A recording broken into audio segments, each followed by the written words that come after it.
Hello दोस्तों, आप सभी का स्वागत है अपने यूट्यूब चैनल भाग्य ऑनलाइन क्लासेस में। जो भी छात्र छात्रा सत्र 22 से 24 में बिहार डीएलएड प्रवेश परीक्षा 2022 में सम्मिलित होने वाले हैं, जिनका भी एग्जाम 14, 15, 16, 17, 18, 19 और 20 सितंबर को, उनके लिए वीडियो रामबाण साबित हो सकता है, क्योंकि इस वीडियो में हम आप सभी को डिजास्टर मैनेजमेंट यानी आपदा प्रबंधन के टोटल ऑब्जेक्टिव हम आपको आज खत्म करने वाले हैं। जितना भी आपदा प्रबंधन का ऑब्जेक्टिव है टोटल समाप्त कर देंगे। आपको एक भी वीडियो अलग से देखने का जरूरत नहीं पड़ेगा। 100% गारंटी है, अगर आप ये वीडियो पूरा देख लेते हैं शुरू से अंत तक, एक सेकंड में स्किप नहीं करते, तो आपका जो पूरा आपदा प्रबंधन का चैप्टर खत्म हो जाएगा। जितना भी आपदा प्रबंधन चैप्टर में सब आपका ऑब्जेक्टिव खत्म होगा, जो है डीएलएड में आप अच्छा से अच्छा स्कोर कर सकते हैं। तो चलिए हम बिना टाइम वेस्ट किए एक ही वीडियो में ऑल इन वन शॉट, एक ही वीडियो में पूरा आपदा प्रबंधन का हम वीडियो पूरा हम आपको ऑब्जेक्टिव बताते हैं। चलिए एक नंबर से स्टार्ट करते हैं। सबसे पहला हमारे पास क्वेश्चन है, प्रश्न एक है, भूकंप किस प्रकार का आपदा है? भूकंप किस प्रकार का आपदा है? देखिए, ए है वायुमंडलीय, जलीय, प्राकृतिक, महामारी। जलीय भूकंप किस प्रकार का आपदा है, बताइए इसका आंसर। चलिए एक का आंसर हो जाएगा आपका प्राकृतिक। चलिए अगला क्वेश्चन नंबर 2 है। चलिए क्वेश्चन नंबर 2 भी देख लेते हैं क्या है। क्वेश्चन नंबर 2 का महाराष्ट्र में भूकंप आने का मुख्य कारण क्या था? महाराष्ट्र में भूकंप आने का मुख्य कारण क्या था? कोयना बांध का निर्माण। चलिए इसका राइट आंसर डी हो जाएगा, कोयना बांध का निर्माण। चलिए अगला क्वेश्चन नंबर 3 देखते हैं क्या है। क्वेश्चन नंबर 3 का रहा है, भूकंप का मापन किसके द्वारा होता है? भूकंप का मापन किसके द्वारा होता है, बताइए। क्वेश्चन नंबर 3 आंसर बताइए, भूकंप का मापन किसके द्वारा होता है? चलिए इसका राइट आंसर आपका हो जाएगा ए, आपका राइट हो जाएगा सिस्मोग्राफ। चलिए अगला क्वेश्चन नंबर 4 देख लीजिए क्या कर रहा है। क्वेश्चन नंबर 4 कर रहा है, प्रश्न नंबर 4, निम्न में से कौन प्राकृतिक आपदा नहीं है? बताइए, निम्न में से कौन प्राकृतिक आपदा नहीं है? बाढ़, हिंसा, भूकंप, सुखाड़। बताइए निम्नलिखित में से कौन प्राकृतिक आपदा नहीं है? इसका राइट आंसर आपका हो जाएगा क्वेश्चन नंबर, चलिए इसका राइट हो जाएगा बी, हिंसा। बाढ़ अप्राकृतिक आपदा है, भूकंप भी, सुखाड़ भी, हिंसा नहीं है, तो चलिए हिंसा हो जाएगा। चलिए अगला क्वेश्चन नंबर 5 का रहा है। क्वेश्चन नंबर 5 देखिए, इनमें से कौन प्राकृतिक आपदा नहीं है? सुनामी, बाढ़, आतंकवाद, भूकंप। बताइए क्वेश्चन नंबर 5 का आंसर, इनमें से कौन प्राकृतिक आपदा नहीं है? सुनामी, बाढ़, आतंकवाद, भूकंप। इसका राइट आंसर 5 का आपका हो जाएगा सी,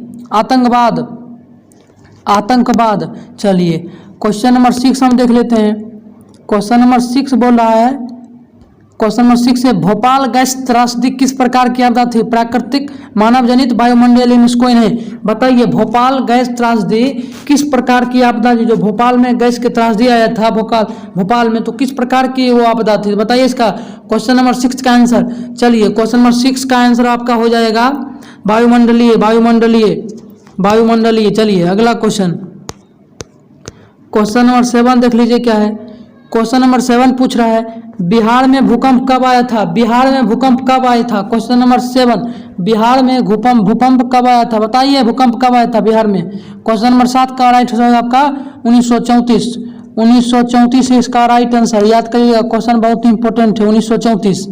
चलिए अगला प्रश्न नंबर 8 देखिए, सुनामी का प्रमुख कारण क्या है? सुनामी का प्रमुख कारण क्या है? समुद्र में भूकंप आना, स्थलीय क्षेत्र पर भूकंप आना, द्वीप पर भूकंप आना, इनमें से कोई नहीं। बताइए सुनामी का प्रमुख कारण क्या है?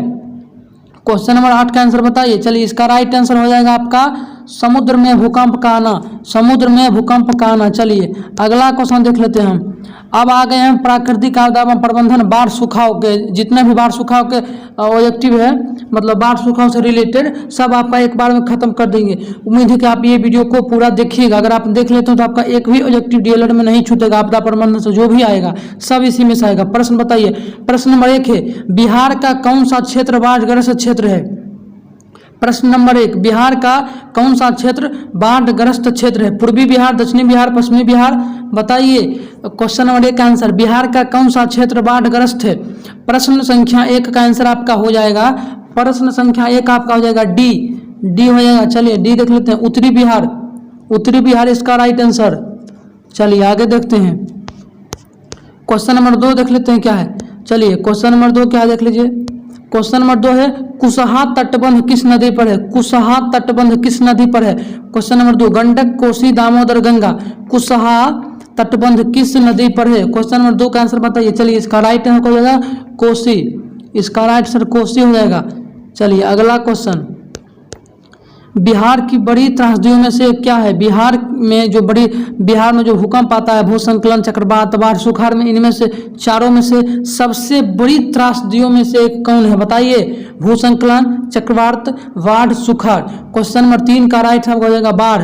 बिहार में आप सभी जानते हैं कि बिहार में सबसे ज्यादा बाढ़ आता है, तो बाढ़ जो है सबसे बड़ी त्रासदियों में से एक है। अगला क्वेश्चन है, भाखड़ा नंगल बांध किस नदी पर स्थित है? भाखड़ा नंगल बांध किस नदी पर स्थित है? बताइए। भाखड़ा नंगल बांध किस नदी पर स्थित है? बताइए। इसका राइट आंसर हो जाएगा डी, सतलज नदी। क्वेश्चन नंबर 4 का आपका राइट आंसर हो जाएगा डी, सतलज नदी। अगला क्वेश्चन नंबर 5 है, पश्चिम बंगाल में बाढ़ की विभीषिका वाली कौन सी नदी है? पश्चिम बंगाल यानी कलकत्ता में बाढ़ की विभीषिका वाली कौन नदी है? दामोदर, महानदी, गंगा, कोसी। बताइए। सबसे पहले क्वेश्चन नंबर 5 का आंसर बताइए, क्या होगा? दामोदर नदी। देखिए प्रश्न में आप प्रश्न को छाटना सीखिए कि आंसर उसका कौन सा ऑप्शन छट जाएगा। तो बताइए, पश्चिम बंगाल में बाढ़ की विभीषिका वाली कौन सी नदी है? कोसी तो बिहार में है, गंगा भी बिहार में है, बचाइए दोनों में से। अब जो आपको आता है दामोदर, इसका राइट होगा आपका। चलिए फाइनल लगाइए। तो क्वेश्चन में जो ऑप्शन को हटाना सीखिए, तभी आपका क्वेश्चन बन पाएगा जल्द से जल्द।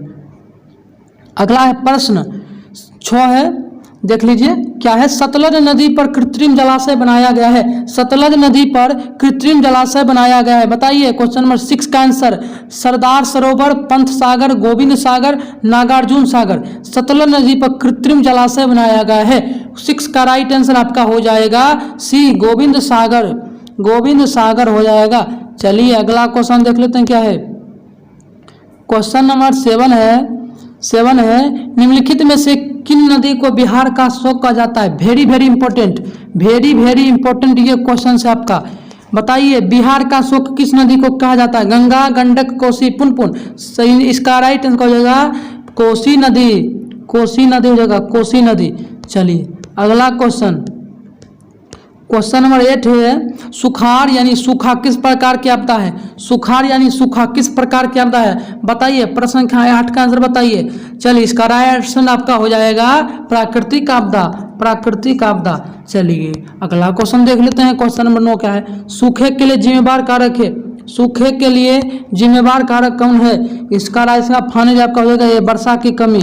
वर्षा की कमी से सूखे होता है। चलिए अगला क्वेश्चन, देखिए टाइम कम है और फटाफट करते हैं ताकि कम समय में ज़्यादा से ज़्यादा क्वेश्चन कर सके। सूखे से बचाव का एक मुख्य तरीका क्या है? सूखे से बचाव का एक मुख्य तरीका बताइए। प्रश्न संख्या 10 का आंसर बताइए। सूखे से बचाव का एक मुख्य तरीका क्या है? 10 का आपका राइट होगा वर्षा जल संग्रह करना। वर्षा जल संग्रह करना, जो भी वर्षा होता है उस जल को संग्रह कर अगर लीजिएगा तो सूखे से बचाव का एक सबसे प्रमुख यानी मुख्य तरीका हो सकता है। 11 देख लीजिए क्या, बाढ़ क्या है? चलिए बाढ़ क्या है? प्रश्न संख्या 11 का आंसर बताइए। बाढ़ क्या है? चलिए बाढ़ जो है प्राकृतिक आपदा है। बाढ़ जो है प्राकृतिक आपदा है, जिसका राइट आंसर हो जाएगा। क्वेश्चन बहुत ही इंपॉर्टेंट और हल्का भी, आप ध्यान दे दीजिएगा तो आसानी से हो जाएगा। चलिए अगला देख लेते हैं क्या है। अगला है, नदियों में बाढ़ आने का प्रमुख कारण क्या है? नदियों में बाढ़ आने का प्रमुख कारण क्या है? 12 का आंसर बताइए। नदियों में बाढ़ आने का प्रमुख कारण क्या है? जल की अधिकता, ये तो सब जानते हैं। जल की अधिकता अगर होगा कोई भी नदी में तो वो बाढ़ आसानी से आ जाएगा और शहर में प्रवेश करेगा, गांव प्रवेश करेगा। लेकिन नदी में जब तक बाढ़ यानी पानी नहीं बढ़ेगा तब तक जो आपके गाँव या शहर कोई भी नहीं डूब सकता है, क्योंकि नदी में बाढ़ आने का प्रमुख कारण जल की अधिकता है। कृषि सुखाड़ होता है। बताइए। क्वेश्चन नंबर 13 का आंसर बताइए। कृषि सुखाड़ होता है जल के अभाव में, मिट्टी के नमी के अभाव में, मिट्टी के क्षय कारण, मिट्टी के लवणता के कारण। बताइए कृषि सुखाड़ होता है। क्वेश्चन नंबर प्रश्न संख्या 13 का बताइए क्या होगा? कृषि सुखाड़ होता है। 13 का राइट आंसर फाइनल का हो जाएगा ए, जल के अभाव से। जल के अभाव से। चलिए आगे देख लेते हैं कौन है। अगला क्वेश्चन देख लेते हैं क्या है। अगला क्वेश्चन है, प्राकृतिक आपदा प्रबंधन में भूकंप और सुनामी से रिलेटेड भारत के कितने भूकंपीय क्षेत्रों में बांटा, यानी भारत के कितने भूकंपीय क्षेत्रों में बांटा गया है? 4, 3, 5, 7। बताइए।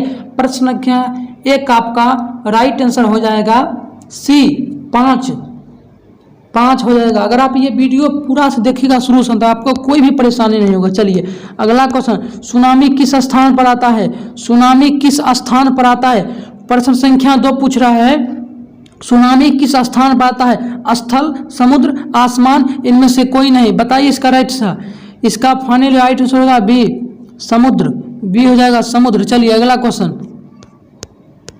प्रश्न संख्या 3 है, 26 दिसंबर 2004 को विश्व के किस हिस्से में भयंकर सुनामी आई थी? बताइए 26 दिसंबर 2004 को विश्व यानी पूरा वर्ल्ड में किस हिस्से में भयंकर सुनामी आई थी? प्रश्न संख्या 3 का राइट होगा बंगाल की खाड़ी। बंगाल की खाड़ी। बताइए बंगाल की खाड़ी कहाँ है, किस महासागर में? हिंद महासागर में स्थित है। चलिए अगला क्वेश्चन, क्वेश्चन नंबर 4 है, निम्नलिखित में से सुनामी का मुख्य कारण क्या है? निम्नलिखित में सुनामी का मुख्य कारण क्या है? बताइए प्रश्न संख्या 4 का आंसर है। चलिए भूकंप, समुद्री भूकंप। अगला क्वेश्चन, महासागर के तली पर होने वाले कंपन को किस नाम से जाना जाता है? महासागर के तली पर होने वाले कंपन को किस नाम से जाना जाता है? प्रश्न संख्या 5 का आंसर बताइए। प्रश्न संख्या 5 का आंसर आपका सुनामी हो जाएगा। चलिए प्रश्न संख्या 5 का आंसर सुनामी। अगला है, सबसे खतरनाक तरंग कौन सा है? सबसे खतरनाक तरंग कौन सा है? प्रश्न का सो सबसे खतरनाक तरंग कौन सा है? इसका आंसर आपका हो जाएगा यानी इसका एल हो जाएगा। एल तरंग जो है सबसे खतरनाक तरंगों में से माना जाता है 6 का। चलिए अगला आंसर देख लीजिए। अगला आंसर क्या है? क्वेश्चन नंबर 7 है, भूकंप से पृथ्वी की सतह पर पहुंचने वाले सबसे पहली तरंग को क्या कहते हैं? भूकंप से पृथ्वी भूकंप जो आता है पृथ्वी की सतह पर सबसे पहले पहुंचने वाले तरंग को हम क्या कहते हैं? फाइनली इसका राइट आंसर होगा पी तरंग। पी तरंग को हम क्या कहते हैं? ए हो जाएगा इसका आंसर पी तरंग। चलिए अगला क्वेश्चन, अगला क्वेश्चन है क्वेश्चन नंबर 8 है, भूकंप केंद्र के ऊर्ध्वाधर पृथ्वी पर स्थित केंद्र को क्या कहा जाता है? भूकंप केंद्र के ऊर्ध्वाधर पृथ्वी पर स्थित केंद्र को क्या कहा जाता है? भूकंप केंद्र, अधिक केंद्र, अनुकेंद्र, इनमें से कोई नहीं। बताइए क्वेश्चन नंबर 8 का आंसर बताइए क्या हो जाएगा?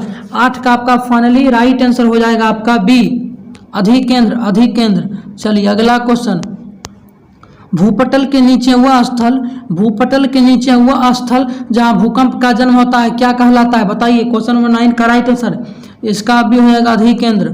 अधिक केंद्र। चलिए अगला क्वेश्चन, कम समय में ज्यादा क्वेश्चन करेंगे ताकि आपका समय भी बच सके और आप आसानी से, समय बहुत कम है प्रवेश परीक्षा में। बताइए 10 का आंसर, इनमें से कौन सा भूकंपीय तरंग नहीं है? इनमें से कौन सा भूकंपीय तरंग नहीं है? बताइए 10 का आंसर। फाइनली इसका राइट होगा ओ तरंग जो है भूकंपीय तरंग नहीं है। चलिए अगला क्वेश्चन, अगला देख लेते हैं क्या है। ये तो बहुत ही हल्का क्वेश्चन है, देख लीजिए। क्वेश्चन और प्रश्न संख्या 1 है, बस्ती मकान में आग लगने की स्थिति में क्या करना चाहिए? बताइए प्रश्न संख्या 1 का राइट आंसर अग्निशामक यंत्र को बुलाया। चलिए अगला क्वेश्चन, चलिए ये सब तो बहुत हल्का क्वेश्चन है फिर भी हम आपको बता देते हैं। बाढ़ के समय निम्नलिखित में से किस स्थान पर जाना चाहिए? क्वेश्चन नंबर 2 का राइट आंसर होगा ए, ऊंचे भूमि वाले स्थान पर। चलिए अगला क्वेश्चन 3 का बताइए, मलबे के नीचे दबे हुए लोगों को पता लगाने के लिए किस यंत्र का प्रयोग किया जाता है? मलबे के नीचे दबे हुए लोगों को पता लगाने के लिए किस यंत्र का प्रयोग किया जाता है?